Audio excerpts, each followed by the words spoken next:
வணக்கம் எஸ்கேல இருந்து Kumar Tamil YouTube channel எல்லாரும் எப்படி இருக்கீங்க நல்லா இருக்கீங்களா?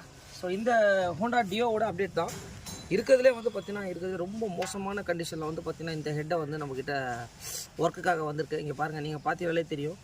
மெயின் வந்து பார்த்தீங்கன்னா கிட்டத்தட்ட ஒரு 4-5 வருஷமாக இந்த ஆயில் லீக்கேஜ் கம்ப்ளைண்ட் இருந்து டஸ்ட்டு எல்லாமே வந்து பார்த்தீங்கன்னா இதில் ஃபார்ம் ஆகிடுச்சு. ஸோ இப்போ என்ன ஒர்க் பண்ண போகிறோம் அப்படின்னா இதில் வந்து பார்த்திங்கன்னா நம்ம என்ன பண்ண போகிறோம்னா வால்வ் கிட் எல்லாமே மாற்றிட்டு ஸோ இந்த ஹெட்டை வந்து இப்போ எப்படி இருக்குதுன்னு லைவாக செக் பண்ணிங்க. இப்போ எந்த அளவுக்கு ஹெட்டில் ஒர்க் பண்ணிக்கிறாங்க நீங்களே பாருங்கள். ஸோ நம்ம இது A to Z வந்து பார்த்திங்கன்னா பக்காவாக பண்ணிகிட்ருக்கோம். இங்கே பார்த்தீங்கனாலே தெரியும். அதுக்கு எக்ஸாம்பிள் இந்த வீடியோ தான். இந்த 2 வால்வை நம்ம மாற்றிருக்கோம். இது புதுசு, இது பழைய. இங்கே பாருங்கள், இதில் எந்த அளவுக்கு ஸ்கோரிங் மார்க் இருக்குது. இதில் எப்படி இது வந்து பார்க்குறதுக்கு நல்லாயிருக்கும். ஆனால் பட் 100% மாத்திரம் தான் நல்லது. இங்கே இடம் தான் ரொம்ப மெயின். இதுதான் வந்து கேம் ஷாஃப்ட்டில் ஓடும்போது உங்களுக்கு கிளியராக வேலை செய்யும் போது இந்த செட் ஆஃபாக மாத்திராலே வண்டி நீட்டாகிடும். உங்களுக்கு இந்த வண்டியை முடிச்சுட்டு உங்களுக்கு அப்டேட் பண்ணுறேன்.